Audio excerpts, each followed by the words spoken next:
All right, cool. Hopefully my fan behind me isn't too loud, but um, here we go. So first I'm going to show you that um, there's nothing in the master, right, in the mixer, and and all I'm running in this section so far is just in the patcher. So in the patcher, I'm working on making a keyboard and showing you kind of how it's done. So obviously, when we are using plugins, right, we defaultly go into the mixer and we're adding EQ so that we can uh, do what we're doing in the mix. Well, if we're creating quality sound already with whatever it is that we're using, um, then there's no need to do the additional work in the mixer because the work's already done for you, right? So if there's a particular sound that you're already using for your music, um, even if it's already a plugin, you can use your plugins, your VSTs in here, but this is more or less showing you that you can still do other things with it, and it doesn't necessarily need to be a plugin or a VST. So in uh, in the key mapper, um, the first thing you want to do is you want to pick your chord progression, right? And because we don't write in major, we write in minor. Um, if you click the bass key, all this is going to do is just going to kind of start off where your chords are at. So when you're hitting your keys, you're going to see how each chord is being played. But in order for these chords to be played in this sequence, you need to come down here and you need to actually select uh, from C into F, and then whatever the layout of keys that you want to be played will naturally happen. So when you come into the piano roll and you go to hit these keys, they'll play the chords naturally for you. So when we play this, if I were to take this to C and run it into major chords and just play the major chords in C, which are all the white notes,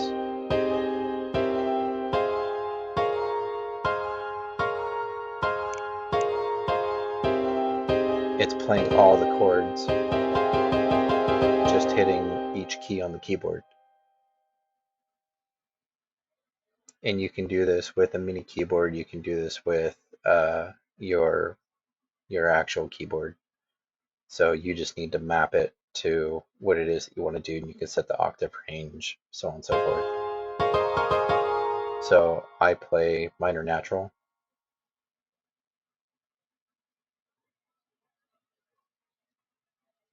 and in here it's linked to this. So I'm only having a full octave up, which is 12 semitones, and um, so we're going to get rid of the reverbs so that you can hear just each piano. And this is the main chord, and that's my reverb setting.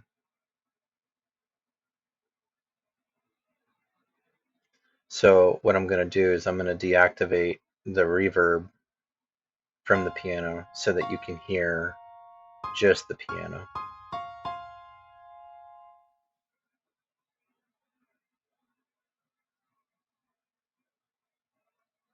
And so when we go to link the octave up,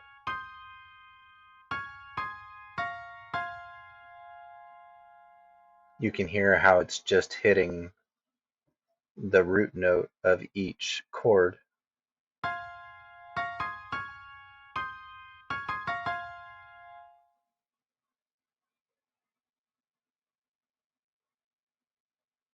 just to make it a little sharper. And then in here, this is an octave down, so we get a little bit of a heavier hit on the piano in the same chords.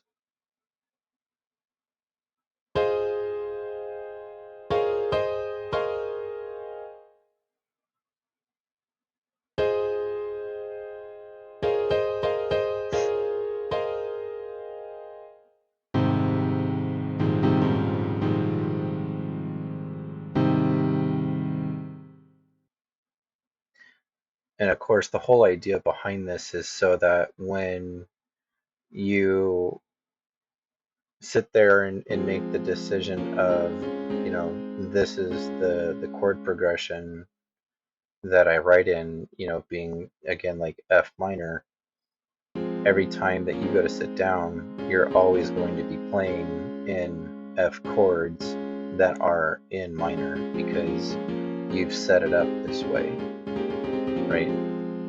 And this is just for this patcher. So if you were to go into the piano roll, not on the patcher, and just use FL keys, you will naturally play the keys in F minor because that's what I have it set up as. So whatever it is that you choose to set it up with is completely up to you. So when we come into here, you can see that just by hitting these keys,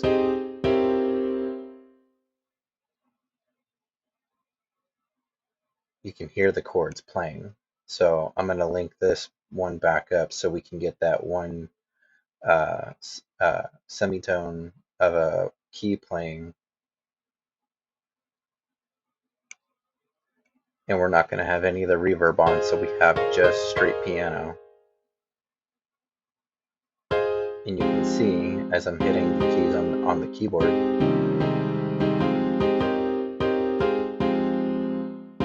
that this was the melody that I decided to go with.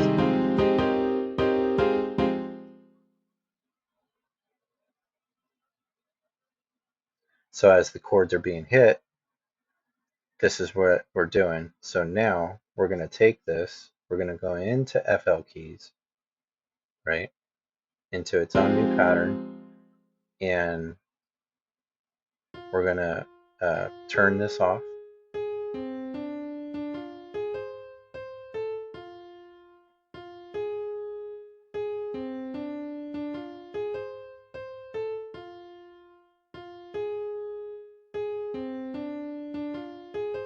And this is going to be our bass line, right? So we're going to turn this into chords.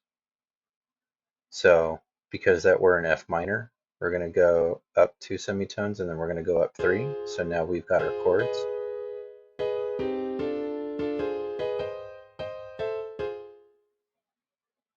Right? And we're going to take all this, we're going to drop it down an octave.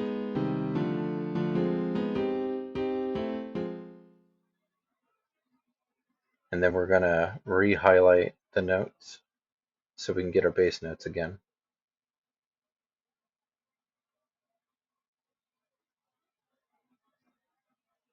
And then what we're going to do is we're going to go back to adding more notes.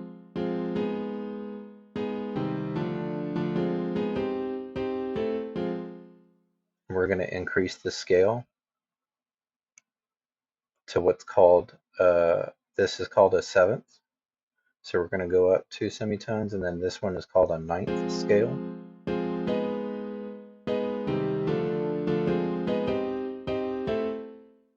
And hear how it's still kind of out of whack?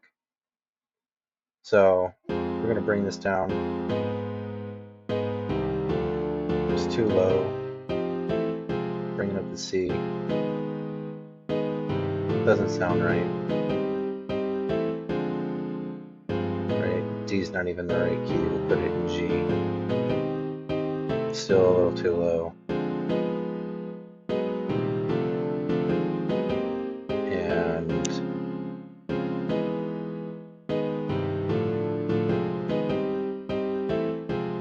it still sounds too low, and I think it's just because the F is too low. So C7 seems to be too sharp, but this seems to be okay. So now what we're going to do is, it's not the best sounding, right? But we can sit here and confidently say that, these are our chords, right? So now what we're going to do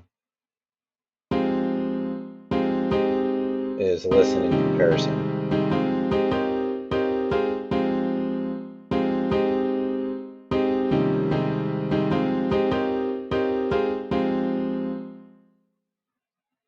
And you can hear how similar they are.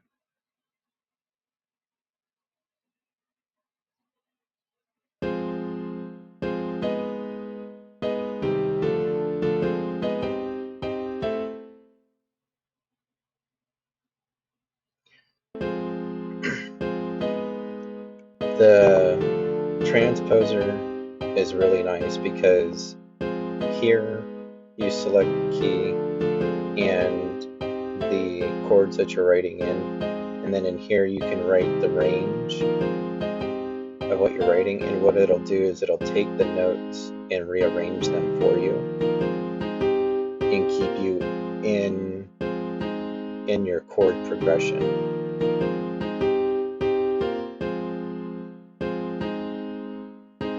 So if you only want to stay within a certain range,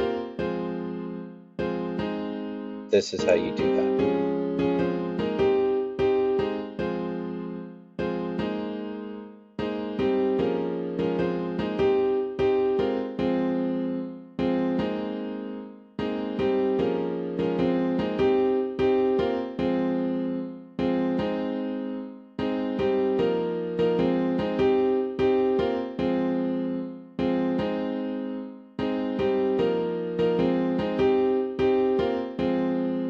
So for what it is, this isn't turning out to be too bad, right? And it definitely sounds a lot better than what we started out with originally, right? So this is kind of where the creativity in your chords and your melody can start to take off.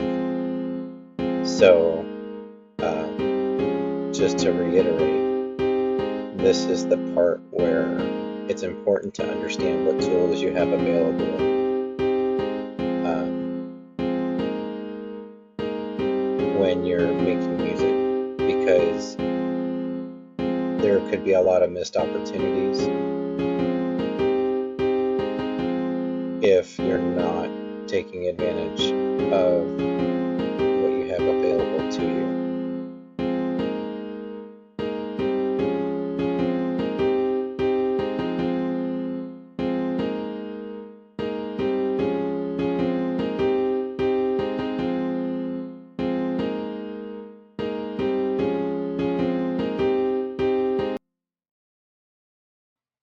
And so now that we have an idea of what we're doing with the chords, I'm going to load up my personal bank of sounds that I've designed at Silence. And what we're going to do here is we're going to grab the chords, and we're just going to loop the chord progression in Silence.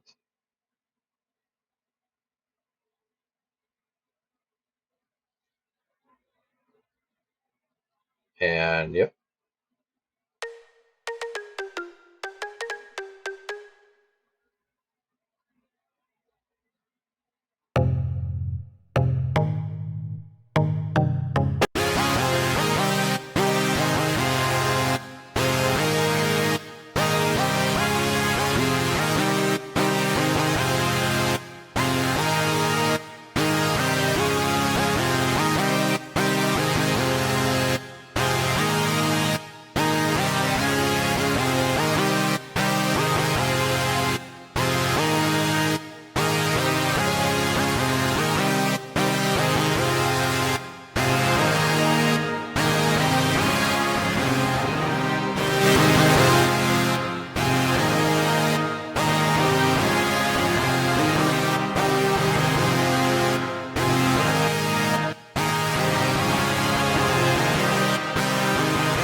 So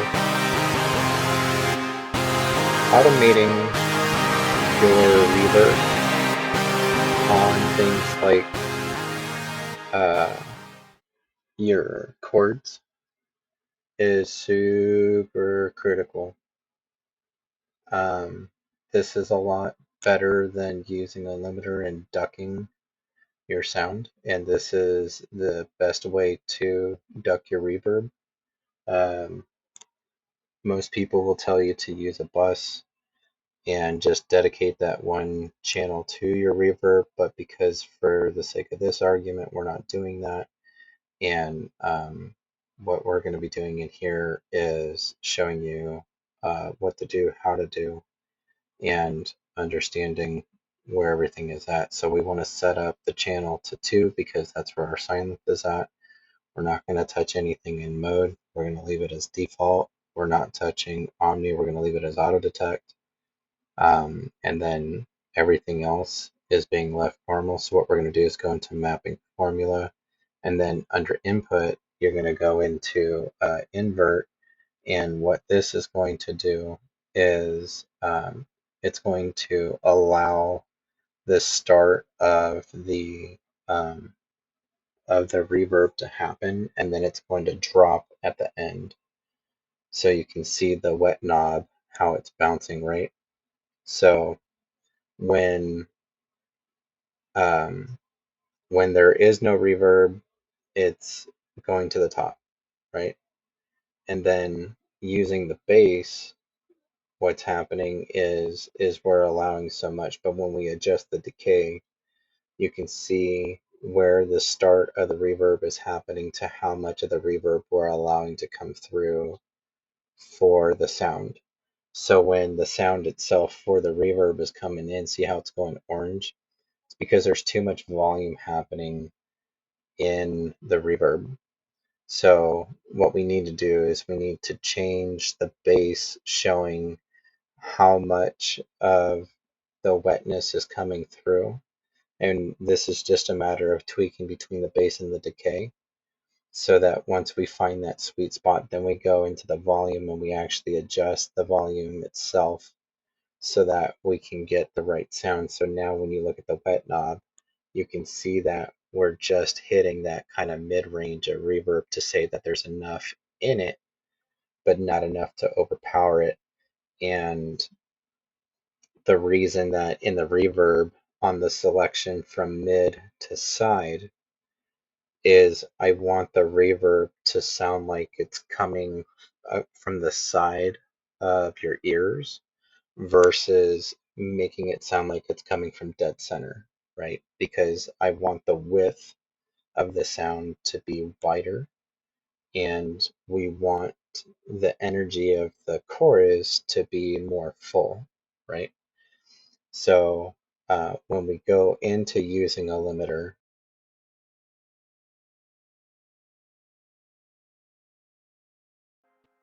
and when we move over into the compression and go into the sidechain, notice how there isn't anything because we're not using a dedicated channel for the bus, right? And this would naturally control how much of everything is coming out of the mixer channel. And because that we don't want that to happen, right? Because in here you could put a limiter on here to negate how much of the reverb is going out, but now anything you have going into that bus is going to be affected by everything. So maybe you want more reverb, or maybe you want to change the way um, certain things are coming out. So it's important that um, when you're mixing your sounds that you're using the correct reverb and understanding how reverb works. Because using reverb on your vocals, this is a big deal too, in using your peak balancer. So we're going to go back into FL keys, and we're going to start working on the actual melody. So we're going to take the chords, drop it into the sampler, and we're going to call this melody, and put this one as chords. And obviously it's important that as you go that you keep everything organized. Um,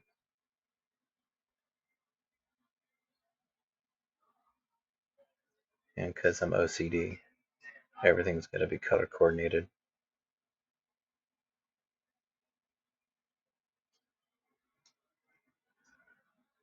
All right, so we're going to turn the chords off so that we get just the keyboard, and we're going to open up this piano roll, and we can see that we got the ghost notes behind, and instead of pasting um, the chords into this, right, what we're going to do is we're going to remove it, and we're actually going to write this out, and I'm going to show you how to do that in regards to following um, what would be the idea of humming a track. So what we're going to do here is we're going to take the lyrics that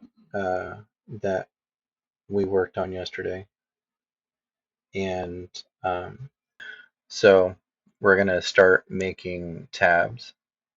So we're going to put intro, and on the fifth measure,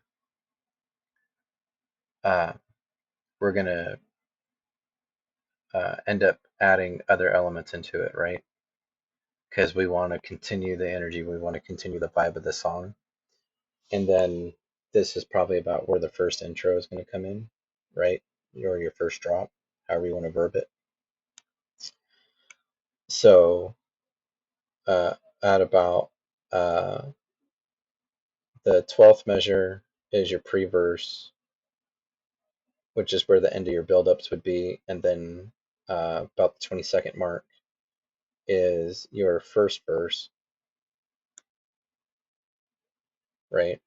You could start your first verse a little early, but right about the 32nd mark is about when you want to start or introduce the chorus. So it's super important that between the 30 and the 32nd mark that you start either, again, you either start the chorus or you're building into the chorus and the chorus is starting, because most people will give a song about 30 seconds. So if you're not making the music to where you're carrying them into a listening experience, then you're going to lose them. And I say, all right, so now what we want to do is we want to pay attention to the chorus, right? Because that's what we're working on. So when we're working on this, we want to, again, hear the kick to the song. And because that we're making this hard style, um, I'm going to be pulling up the same kick that I sent you, which is a old school reverse kick that I've been working on.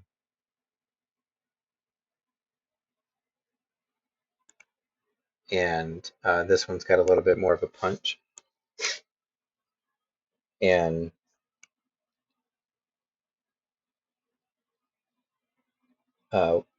what I should have done was loaded a nimble kick so that we can change the pitch of the tails, right? So we'll drag this into here. Now we got this.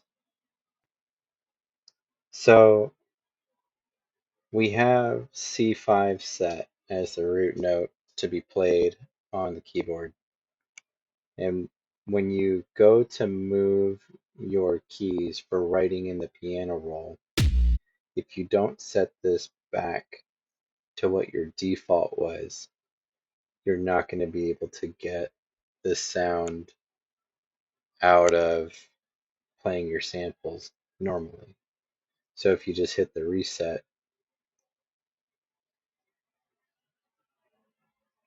this is your default. So now all is right in the world.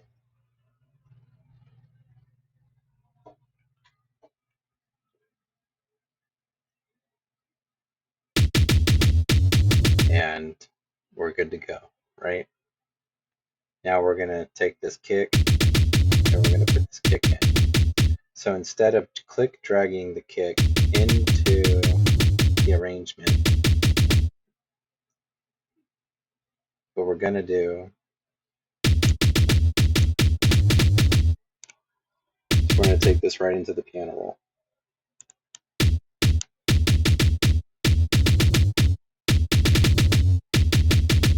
As soon as I fix this.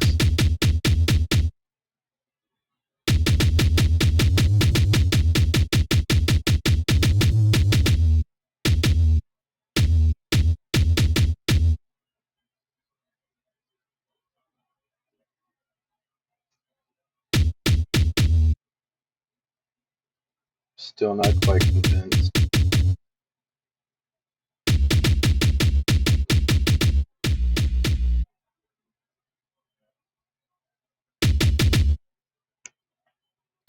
That sounds better.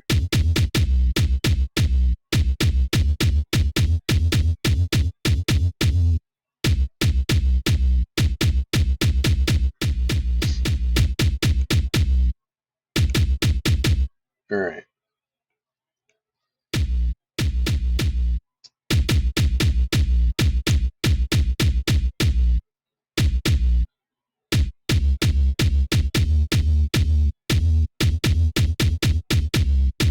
So here's how we're going to do this. So we're going to take the chords and we're going to put it into nimble kick.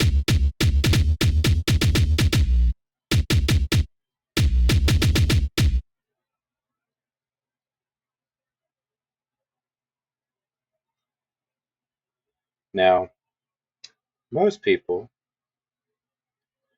will just use the tail of the kick and follow the bass notes.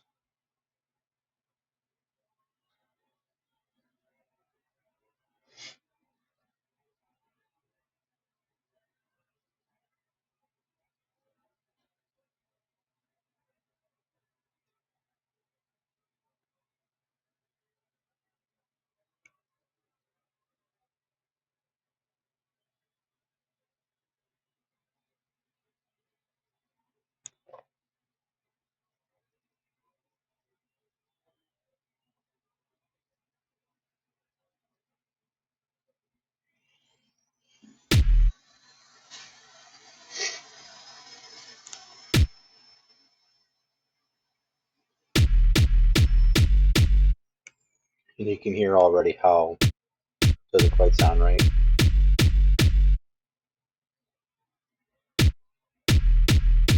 As far as the kick as a whole.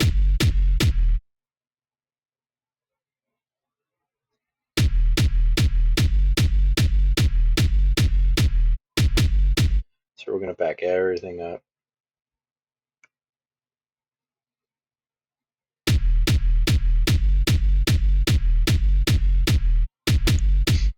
Now it almost sounds right.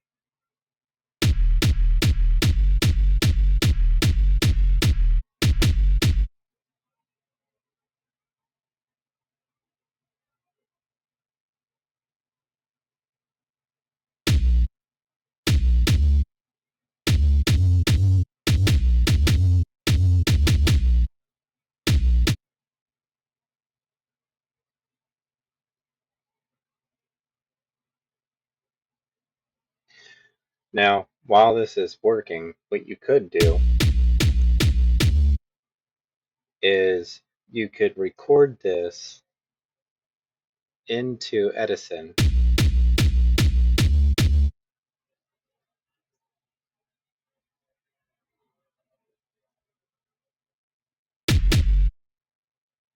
and then make your edits and save them as unique files.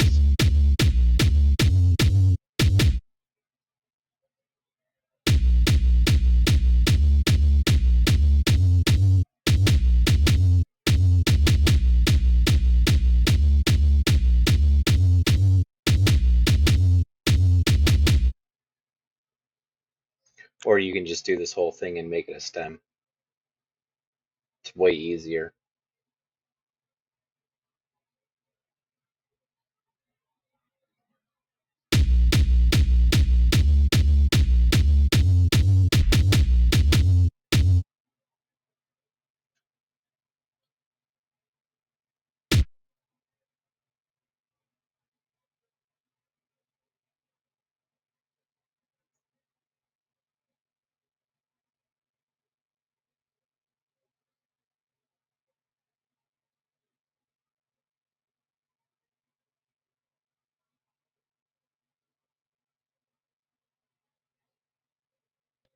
Right? So now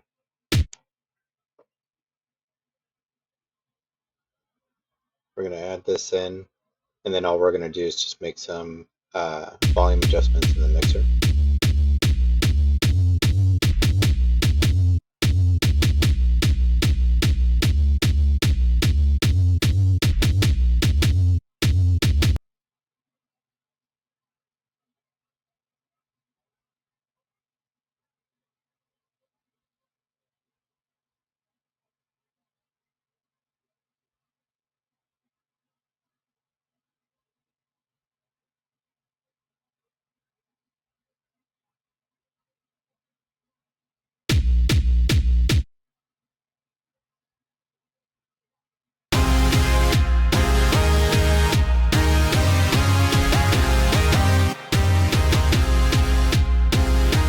Right? So that's not too bad.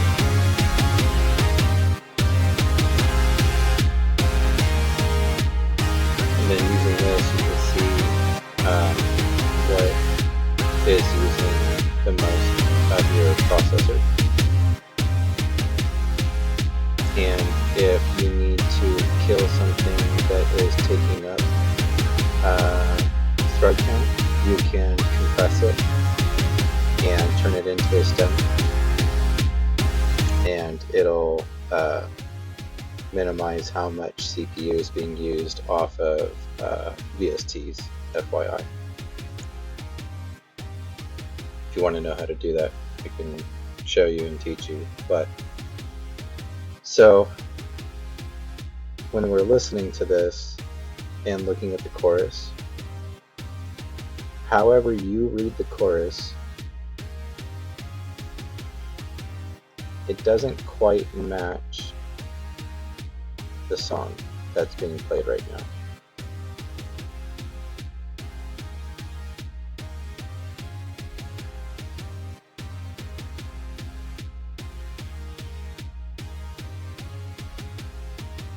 Right? So, and this is kind of where you have to make the decision of, do you keep what you have and keep working on it, or do you change, the lyrics to match what you have in the music, right? Because the lyric content is almost as important as the music that you're making. So that's why I emphasize to write your music in piano, because if you jump ahead, like everybody's been doing that I've met in Sawyer's Discord, this is how everybody makes their music, right? So when they lack lyric for their music, people are just finding, uh, sampled vocals and just throwing it in there and calling it a day. So it's not really a complete track, right? So um, when we take the pre-chorus and we want to build it into the chorus, right? We still want to um, provide energy coming into the song. So what we can do is we can change the lyrics so that it can match um, um, what we have going, right? So instead of um, repeating this chorus, because when we read this, this is kind of how it's already written, right?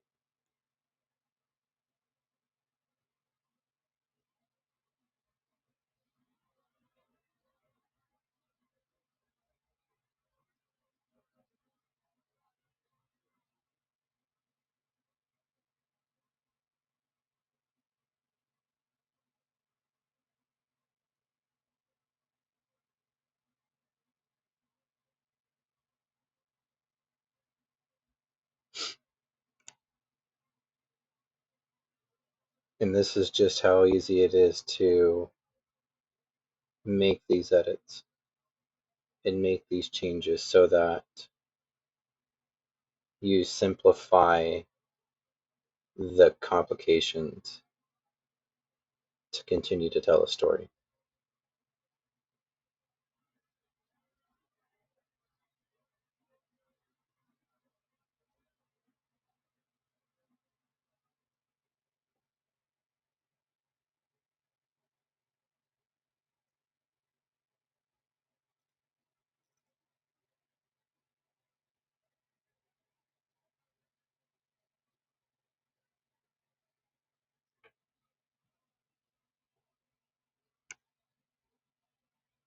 So I'm not sure how the gap happened, but apparently OBS is only allowing a particular window of time. But this is what I came up with in the change of it, right? So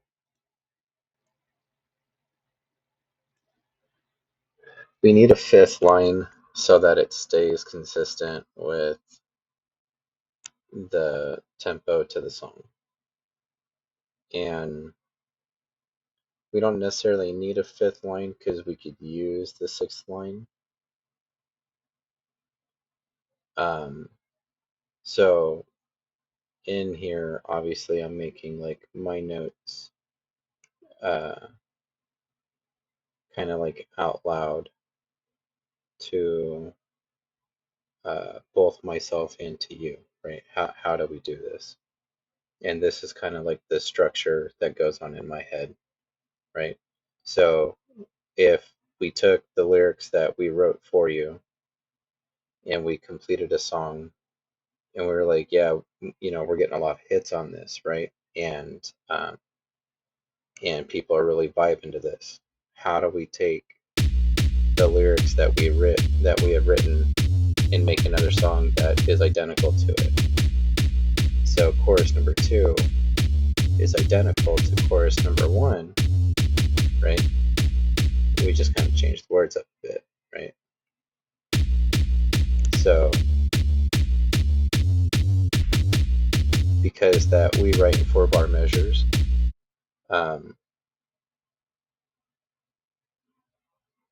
when it comes to lyrical content, it needs to be on time, right? It needs to happen when we're listening to kicks, right?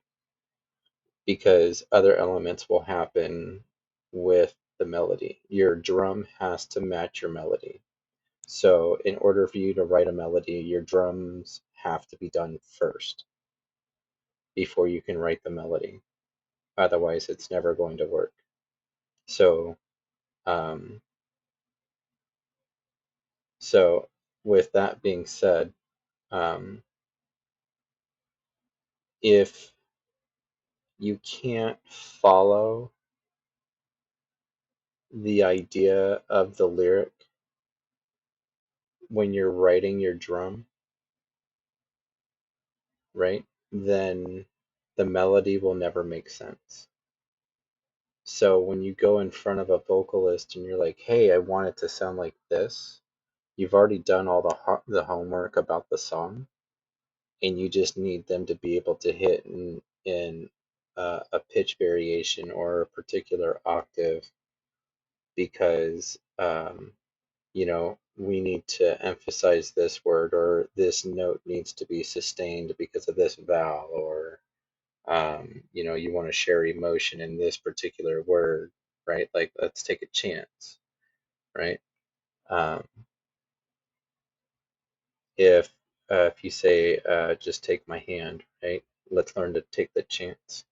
How do we um, how do we change the tempo to that? How do we change the vibe to that, right? Because da da da da da, this is where we make our stance, right?